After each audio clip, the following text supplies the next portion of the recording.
என் அக்கா தங்கச்சி அண்ணன் தம்பி குடும்ப உறவுகளை இழந்து அந்த வலியோட இருக்கிற என்ன ஓடி ஒளிஞ்சிட்டான் வர சொல்றீங்களா? வாய் வாயின்னு முன்ன இருந்தா என்ன வேணாலும் பேசுவீங்களா? காலகாலத்துக்கும் எழுந்திருக்கவே முடியாத அளவுக்கு நிரந்தரமான ஒரு பதிலடியை நீங்க கொடுத்துக்கிட்டே இருக்கணும்.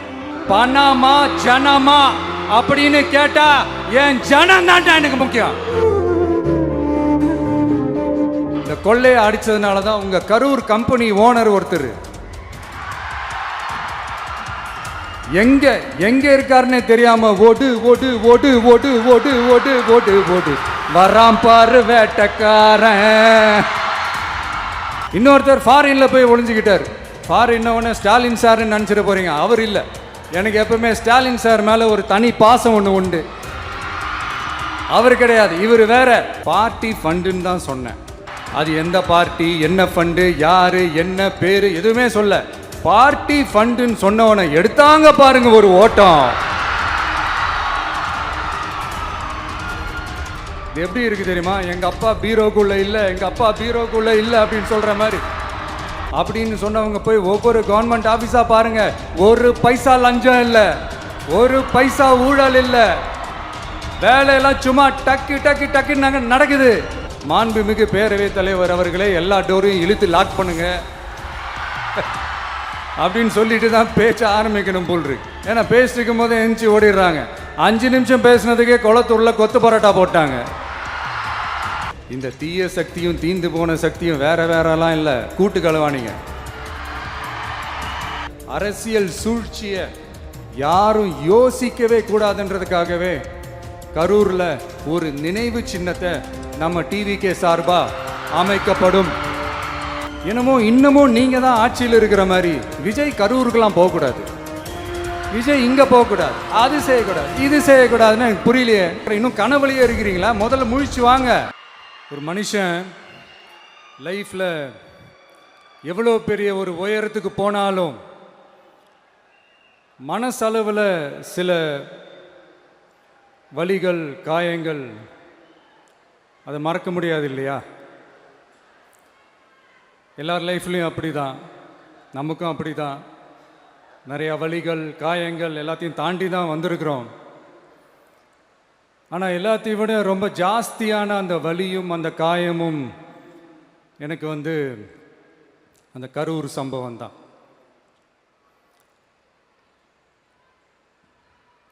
மக்களை சந்திக்கிறதுக்காக மக்களை சந்திக்கணும், மக்கள் பிரச்சனைகளை எடுத்து பேசணும். அதுக்காக தான் அந்த மக்கள் சந்திப்பு பயணத்தை தொடங்கி திருச்சி, அரியலூர், நாகப்பட்டினம், திருவாரூர், நாமக்கல், கரூர் அப்படின்னு சொல்லிட்டு போயிட்டு இருந்தோம். அரியலூரில் அந்த மீட்டிங் முடிச்சுட்டு பெரம்பலூர் போகிறதுக்கு முன்னாடி அந்த பெரம்பலூர் போலீஸ் எங்களை அலர்ட் பண்ணாங்க. சரிங்க, கூட்டம் கொஞ்சம் ஜாஸ்தியாக இருக்குது, லேட் ஆகிடுச்சு, வராதிங்க அப்படின்ட்டு. So we had no choice. Police சொன்னால் நம்ம அதை ஒபே பண்ணி தானே ஆகணும். அதே நேரத்தில் பெரம்பலூர் மக்களோட அந்த சேஃப்டியும் மைண்டில் எடுத்துக்கிட்டு ஒரு மன வலியோடவே திரும்ப போயிட்டோம். அதுக்கப்புறம் பெரம்பலூர் தொகுதி மக்களுக்கு மன்னிப்பும் கேட்டோம். அதே மாதிரி நாமக்கல் அந்த மீட்டிங் முடிச்சுட்டு கரூர் வரும்போது அந்த கரூர் போலீஸ் எங்களை அலர்ட் பண்ணியிருக்கலாம்ல.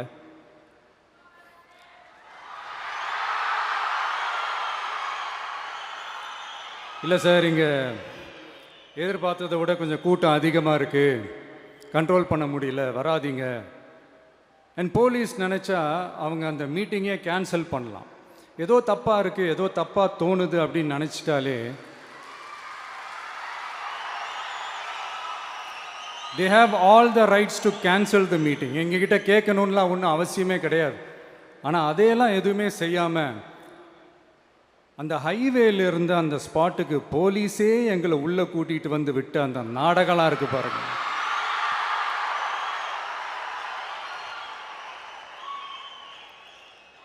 நம்பிட்டேங்க, முழுசாக நம்பிட்டேன். அன்னைக்கு இருந்த அந்த கரூர் போலீஸ் பேசும்போது தேங்க்ஸ்லாம் சொன்னேன் அவங்களுக்கு. எனக்கு தெரியாது இப்படி ஒரு நாடகம் நடக்கும். இதுக்கெல்லாம் யார் காரணம்? இதெல்லாம் யார் சொல்லி செஞ்சது? இப்படி பண்ணுங்க, அப்படி பண்ணுங்க, சப்போஸ் அப்படி நடந்தா இப்படி பண்ணுங்க, சப்போஸ் இப்படி நடந்தா இந்த மாதிரி இன்ஸ்ட்ரக்ஷன்ஸ்லாம் கொடுத்து அந்த பிரஷர் போடுறது யார்?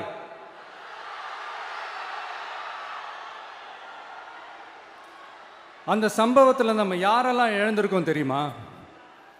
ஒரு டிவியில் என் படமோ பாட்டோ வந்துச்சுன்னா, அம்மா விஜய் மாமா, அம்மா விஜய் மாமா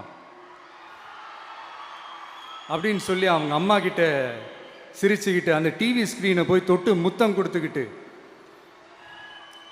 என் அக்கா தங்கச்சிங்களோட தங்க பிள்ளைகளை இழந்திருக்கோம்யா. மழலை கூட சரியா வராதப்போ ஒரு பேப்பர் மேகசினில் என் ஃபோட்டோவை பார்த்தா அது சிரிச்சுக்கிட்டு அந்த கள்ளங்கபடம் இல்லாத அந்த சிரிப்பு, அந்த கடவுள் மாதிரி இருக்கிற அந்த பச்சை பிள்ளைங்களை இழந்திருக்கோம்யா. என் அக்கா தங்கச்சி அண்ணன் தம்பி குடும்ப உறவுகளை இழந்து அந்த வலியோட இருக்கிற என்ன நீங்க ஏளனமா பேசுறீங்களா? என் மேல பழிய தூக்கி போடுறீங்களா? இப்படி ஒரு சம்பவம் நடந்துருச்சு. இது ஏன், எதனால, அதுக்கான பின்னணி என்னன்ட்டு அந்த வலியோட வீட்டில் உட்கார்ந்துட்டு இருக்கிறேன். ஓடி ஒளிஞ்சிட்டான்னு வர சொல்றீங்களா? வாயின்னு ஒன்று இருந்தா என்ன வேணாலும் பேசுவீங்களா?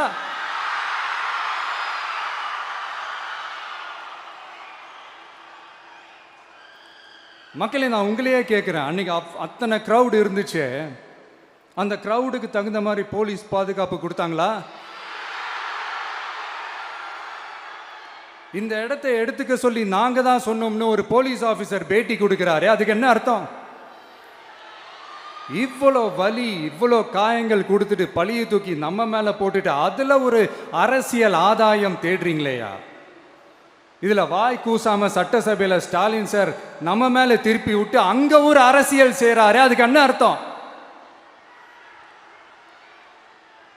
நமக்காக வந்திருக்கிற மக்களை காக்க வைக்கிறதுக்கு நான் ஒன்றும் ஆதாயம் தேடுற அரசியல்வாதியெல்லாம் கிடையாது. மக்களுக்காக அரசியலுக்கு வந்தவன் இந்த விஜய்.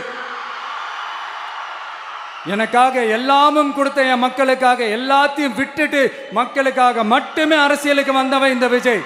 அவங்களுக்காக நன்றி கடன் செலுத்துறதுக்காக மட்டுமே அரசியலுக்கு வந்தவன் இந்த விஜய். உங்களுக்கு தான் இந்த விஜயை பத்தி நல்லா தெரியுமே. ஆனா நம்ம எல்லாருக்குமே இத்தனை வலிகள் காயங்கள் கொடுத்தவங்களுக்கு இந்த 2026 தேர்தலில் தக்க பதிலடி கொடுத்துட்டீங்க. ஆனா அது மட்டுமே பத்தாது மக்களே, அது மட்டுமே பத்தாது. காலகாலத்துக்கும் எழுந்திருக்கவே முடியாத அளவுக்கு நிரந்தரமான ஒரு பதிலடியை நீங்க கொடுத்துக்கிட்டே இருக்கணும்.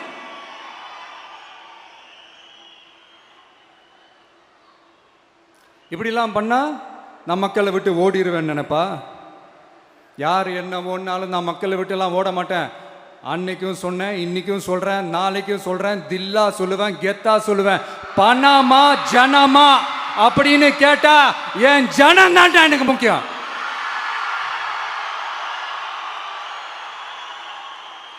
மக்களே, உங்களை விட எனக்கு இந்த காசு பணம் முக்கியமா என்ன? இவ்வளோ குறைகள் நம்ம மேலே சொல்கிறாங்களே, இப்போ நான் சொன்ன மாதிரி அவங்களால ஓப்பனாக சொல்ல முடியுமா? அந்த தில்லு இருக்கா, திராணி இருக்கா? ஒரு கிடையாது. ஆனால் நம்ம மக்கள் அமைச்சு கொடுத்த நம்ம அரசை குறைகள் மட்டும் டிசைனா மாடலாக குறைகள் மட்டும் சொல்லுவாங்க. ஒவ்வொரு டிபார்ட்மெண்ட்லேயும் அந்த பார்ட்டி ஃபண்ட், அந்த கட்சி நிதின்ற பேரில் அடிக்கிற கொள்ளையெல்லாம் இந்த தீய சக்தியாக இருக்கட்டும், தீந்து போன சக்தியாக இருக்கட்டும், ரெண்டு பேரும் மாறி மாறி இதே தான் செஞ்சிட்டு இருக்கிறாங்க. இதில் ஒரு ஹைலைட் காமெடி என்னன்னா, சட்டசபையில் பேசும்போது பார்ட்டி ஃபண்டுன்னு தான் சொன்னேன். அது எந்த பார்ட்டி, என்ன ஃபண்டு, யாரு, என்ன பேரு, எதுவுமே சொல்ல. பார்ட்டி ஃபண்டுன்னு சொன்னவனை எடுத்தாங்க பாருங்க ஒரு ஓட்டம். எனக்கே ஃபஸ்ட்டு புரியல, ஏன்பா ஓடுறாங்க? அப்படி என்ன நம்ம இப்போ சொல்லிவிட்டோம்? அதான் அந்த குற்றம் உள்ள நெஞ்சுக்கு தான் குறுகுறேங்கும். இது எப்படி இருக்குது தெரியுமா? எங்கள் அப்பா பீரோக்குள்ளே இல்லை, எங்கள் அப்பா பீரோக்குள்ளே இல்லை அப்படின்னு சொல்கிற மாதிரி. ஐயோ, ஏன் கேட்குறீங்க? இவங்களோட செம்ம கூத்தாக இருக்குங்க, செம்ம ஃபன்னாக இருக்குது. சென்னையில் ஒரு பாலம் கட்டுறதுக்காக நார்மலாக ஆகிற செலவை விட அதிக செலவில் கிட்டத்தட்ட டபுள் மடங்கு செலவில் ஒரு டெண்டர் ஒன்று விட்டுருக்குறாங்க. அதையெல்லாம் தோண்டி எடுத்து அதெல்லாம் இப்போது கண்டுபிடிச்சி கேன்சல் பண்ணியிருக்கிறோம். இன்னும் எத்தனை கோடி ஊழல், எத்தனை லட்சம் கூடல் தோண்ட தோண்ட வருமோ எங்களுக்கே தெரில. ஒவ்வொரு முகமுடியாக கிழியுது. ஐயோ, இந்த விஜய் ஒவ்வொரு கதையாக எடுத்து வெளியில் விட்டுருவான் போலேன்ட்டு திரும்புகிற பக்கம்லாம் கதறல் கதறல் கதறல், காதலேருந்து ரத்தம் வராத குறை.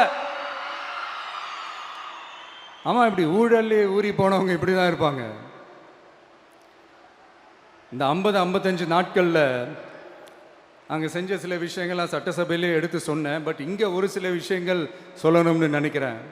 இந்த மின்சாரத்துறையில் இதுக்கு முன்னாடி போட முடியாமல் இருந்த அந்த பதவி உயர்வை இப்போ தான் எங்களால் போட முடிஞ்சுது. அதுக்காக ஒரு அக்கா அழுதுகிட்டே ஒரு நன்றி சொன்னாங்களே, அதெல்லாம் அவங்க கண்ணில் படாதே அந்த வீடியோலாம் குறை சொல்கிறவங்களுக்கு. அடுத்து லஞ்சம்லாம் ஒழிக்க முடியாது, ஊழல்லாம் ஒழிக்க முடியாது, அதெல்லாம் பிளட்டிலேயே ஊறி போய் இருக்கு அப்படின்னு சொன்னவங்க போய் ஒவ்வொரு கவர்மெண்ட் ஆஃபீஸாக பாருங்க, ஒரு பைசா லஞ்சம் இல்லை, ஒரு பைசா ஊழல் இல்லை, வேலையெல்லாம் சும்மா டக்கு டக்கு டக்குன்னு நடக்குது. ஒரு பெரியவர் ஒருத்தர் சொல்றாரு, தம்பி வேலையெல்லாம் நடக்குது, ஆனால் அதையும் தாண்டி எங்களுக்கு மரியாதை கொடுக்குறாங்க தம்பி, உட்கார வச்சுலாம் பேசுறாங்க. இதெல்லாம் இதுக்கு முன்னாடி நடந்ததே இல்லை. அவனை போய் பாரு, இவனை போய் பாரு, இந்த ஆஃபீஸரை போய் பாருன்னு சொல்லி அலைய விடுவாங்க. இப்போ லஞ்சம் இல்லை, ஊழல் இல்லை, வேலையெல்லாம் உடனே நடக்குது. மக்கள் அப்படி ஒரு பெருமூச்சு ஒன்று விடுறாங்க. அதை பார்த்து நமக்கு அப்படி ஒரு ஹாப்பினஸ். இதுக்கு மேலே என்ன வேணும்? ஏன் இதெல்லாம் பண்ண முடியாது? மனசுன்னு ஒன்று இருந்தால் பண்ணலாம். இப்போ பண்ணலை. அதே மாதிரி இந்த எல்என்டி நிறுவனத்தோட 18,600 crore 3 திட்டங்கள் அந்த ஒப்பந்தம், அந்த கையெழுத்து போட்டிருக்கிறோம். கிட்டத்தட்ட 8,200 பேருக்கு வேலை வாய்ப்பு. நான் சொல்கிறது அந்த 3 மாவட்டத்தை சேர்ந்தவங்களுக்கே அவ்வளோ வேலை வாய்ப்பு. குறுவை சாகுபடிக்காக 134 கோடியில் அந்த சிறப்பு தொகுப்பு திட்டம் அறிவிச்சிருக்கிறோம் நம்ம விவசாயிகளுக்காக. இப்போவும் சொல்கிறேன், நம்ம விவசாய பெருமக்களே, உங்களோட இந்த அரசு கூடவே நிற்கும். பெண்கள் பாதுகாப்புக்காக சிங்கப்பெண் அதிரடி படை, அது உங்களுக்கு நல்லா முன்னாடியே தெரியும். வரப்போகிற அறிஞர் அண்ணா அவர்களுடைய பிறந்த நாளில் உங்கள் அண்ணனுடைய அரசில் தாய் மாமன் தங்க மோதிர திட்டம் அறிவிக்கப்படும். இதெல்லாம் கேட்டாங்களே, வாக்குறுதி கொடுத்தீங்களே, என்னாச்சுன்னு. இந்த தீய சக்தி மாதிரி ரியல் தாய் மாமன்லாம் கிடையாது, ரியல் தாய் மாமன். எப்படி ரியல் தாய் மாமன். இந்த தீய சக்தியை பற்றி, அவங்க நிர்வாகத்தை பற்றி ஒரு வெள்ளை அறிக்கை ஒன்று வெளியிட்டோம்ல, அது ஷார்ட் அண்ட் ஸ்வீட்டாக சொல்லணுன்னா, ஒரு ஓட்ட பாத்திரத்துக்குள்ளே தண்ணி ஊற்றிக்கிட்டே இருந்திருக்கிறாங்க. பாத்திரம் எம்டியாகவே இருந்திருக்கு, ஆனால் ஊற்றின தண்ணி தான் எங்கே போச்சுன்னு தெரில. கடவுளுக்கு தான் வெளிச்சம். அது மாதிரி இப்போ நம்ம சொன்னதெல்லாம் சும்மா ஒரு சாம்பிள் தான். இன்னும் வரப்போகிற நாட்களில் உங்கள் அரசனுடைய அந்த விஸ்வரூபத்தை நீங்கள் பார்ப்பீங்க. அடுத்து வாயத்தொடங்க சிஎம். அடாடா, உங்கள் சிஎம்ஐ நெஞ்சிலேயே குத்திட்டு வந்தீங்க பாருங்க, அதெல்லாம் வேற லெவல். பேசுங்கன்றீங்க, பேசுனா எந்திரிச்சு ஓடிடுறீங்க. இனிமேல் பேச ஆரம்பிக்கிறதுக்கு முன்னாடி என்ன பண்ணணும் அப்படின்னா, ஒரு நண்பர் ஒருத்தர் சொன்னார், மாண்புமிகு பேரவைத் தலைவர் அவர்களே, எல்லா டோரையும் இழுத்து லாக் பண்ணுங்க அப்படின்னு சொல்லிட்டு தான் பேச்ச ஆரம்பிக்கணும் போல் இருக்கு. ஏன்னா பேசிருக்கும் போதே எந்திரிச்சு ஓடிடுறாங்க. 5 நிமிஷம் பேசுனதுக்கே குளத்தூரில் கொத்து பரோட்டா போட்டாங்க. இதுக்கு மேலே பேசினா மொத்தமாக முடிஞ்சிடும், பார்த்துக்கங்க. நாம் அரசியல் பேசினா விஜயெல்லாம் அரசியல் பேசலாமா அப்படிங்கிறது. சரிப்பா, நமக்கு எதுக்கு வம்பு, நம்ம பாட்டுக்கு நம்ம வேலையை பார்ப்போம், எதுக்கு அவங்கள பற்றி பேசிக்கிட்டு அப்படின்னு இருந்தால் விஜய்க்கு அரசியலே பேச தெரில அப்படிங்கிறது. இப்படியே மாறி மாறி மேகதாது அணையை பற்றி என்ன தெரியும், விஜய் அதை பற்றி பேசலை. இப்படி நம்ம அரசியலுக்கு வந்ததுலேருந்தே ஒரு கூட்டம் குறை மேலே குறையா சொல்லிக்கிட்டு, பாட்டுக்கு பாட்டு கச்சேரி எங்களுக்கும் பண்ண தெரியும், பண்ணலாமா? இந்த மேகதாது அணை சம்பந்தமான அந்த வழக்கில் தமிழ்நாட்டோட பெட்டிஷனை சுப்ரீம் கோர்ட் எப்போ ரிஜெக்ட் பண்ணுச்சு? அப்போ யார் ஆட்சியில் இருந்தா? ஏன் ஒழுங்காக வாதாடல? நீங்கள் ஒழுங்காக வாதாடி இருந்தீங்கன்னா அதை ரிஜெக்ட் பண்ணியிருக்க மாட்டாங்கல்ல. ஏன் ஸ்டாலின் சார் வேணும்னே விட்டுட்டாரா?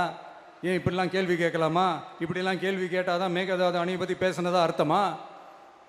ஏன் அந்த ஸ்டேட்டு சிஎம் பேசுகிறாரு, நீங்கள் ஏன் பேசலை? அப்படின்னா நம்ம ஸ்டேட்டோட உரிமையை எங்கே நிலைநிறுத்தணுமோ அதுக்காக வேலை பார்க்குறது மட்டும்தான் முக்கியம்.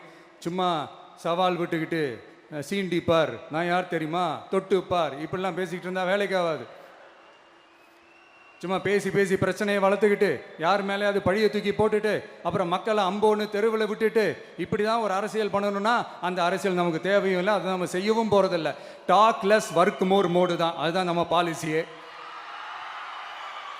அதனால தான் சட்டசபையில் அந்த அரசினர் தீர்மானம்னு சொல்லி ஒன்று கொண்டு வந்தோம். அதை எப்படி டு டேக் இட் ஃபார்வர்ட் எப்படி கொண்டு போகணுமோ அதை சரியாக செய்வோம். சென்ட்ரல் கவர்மெண்ட்லேருந்து அந்த டீலிமிட்டேஷனை திரும்ப கொண்டு வர போகிறதா ஒரு பேச்சு ஒன்று அடிபடுது. யார் என்ன டீலிமிட்டேஷன் கொண்டு வந்தாலும் தமிழ்நாடு அது ஒத்துக்காது. நமக்கான இடத்த யாரும் பறிக்கவும் முடியாது, அது பறிக்கவும் விட மாட்டோம். இப்படி நாம் இருக்கும்போது இந்த தீய சக்தி திமுக எங்கே போய் நிற்குது, யார் கதவை தட்டிக்கிட்டு நிற்குது, அது உங்களுக்கே நல்லா தெரியும். மக்களே, இந்த தீய சக்தியும் தீந்து போன சக்தியும் வேறலாம் இல்லை, கூட்டு களவாணிங்க. சொல்ல முடியுமா அவங்களால? எங்களுக்குள்ள ஒட்டும் இல்லை, உறவும் இல்லை, அறிவிக்க முடியுமா, நிரூபிக்க முடியுமா? இந்த வரப்போகிற இடைத்தேர்தலில் அதை நிரூபித்து காட்டுங்க, அப்புறமா பேசுங்க. மக்களை, என் மனசை விட்டு கரூர் எப்பவும் நீங்கவே நீங்காது. நமக்கு ஏற்பட்ட வேதனையான சம்பவத்தை, நமக்கு எதிராக நடந்த சதிய சூழ்ச்சிய இனி வர்ற ஜென்ரேஷனும் அவங்களுக்கு தெரியப்படுத்தணும்ல. அதுக்காகவே இனி ஒரு அரசியல் சதிய, அரசியல் சூழ்ச்சிய யாரும் யோசிக்கவே கூடாதுன்றதுக்காகவே கரூரில் ஒரு நினைவு சின்னத்தை நம்ம டிவிகே சார்பா அமைக்கப்படும் அப்படின்றத அறிவிக்கிறோம். அப்புறம் கரூர்ல இருந்து ஒட்டுமொத்த தமிழ்நாட்டு மக்களுக்கும் சொல்றேன், உங்க டிவிக்கு அரசு உங்களுக்காகத்தான் உழைக்கும். அடிப்படை வசதிகளை முதல்ல நிறைவேற்றணும்.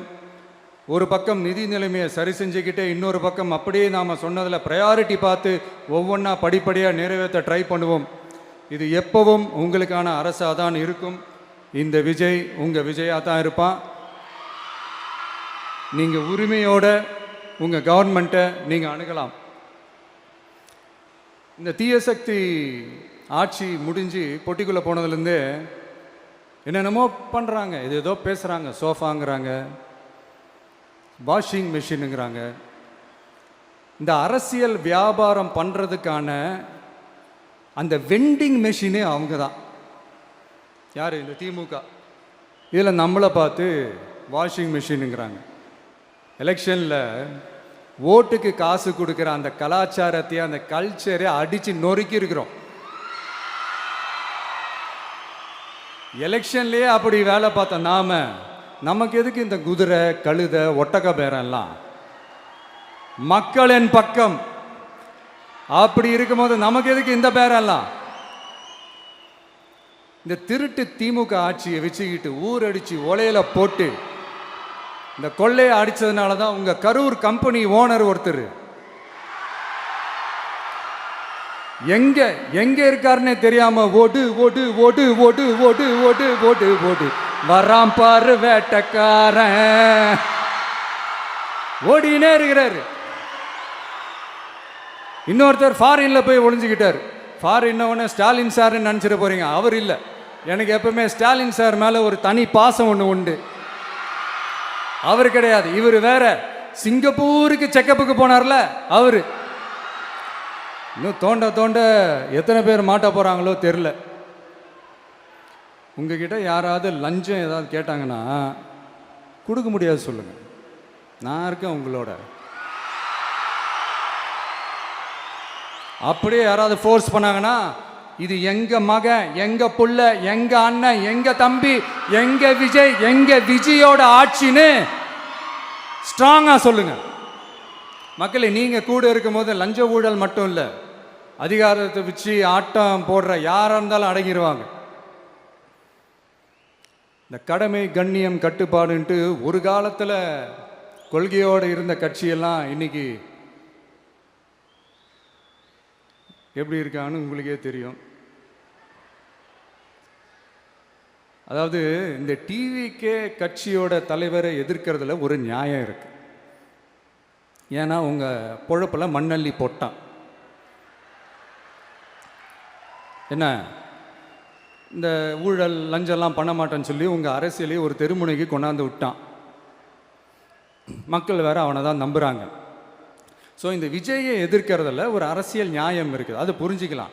ஆனால் இன்னைக்கு இந்த விஜயை மக்கள் ஓட்டு போட்டு ஜெயிக்க வச்சு ஒரு தீர்ப்பை கொடுத்து மக்களுக்காக வேலை செய்யறதுக்காக முதலமைச்சராக உட்கார வச்சிருக்கிறாங்க.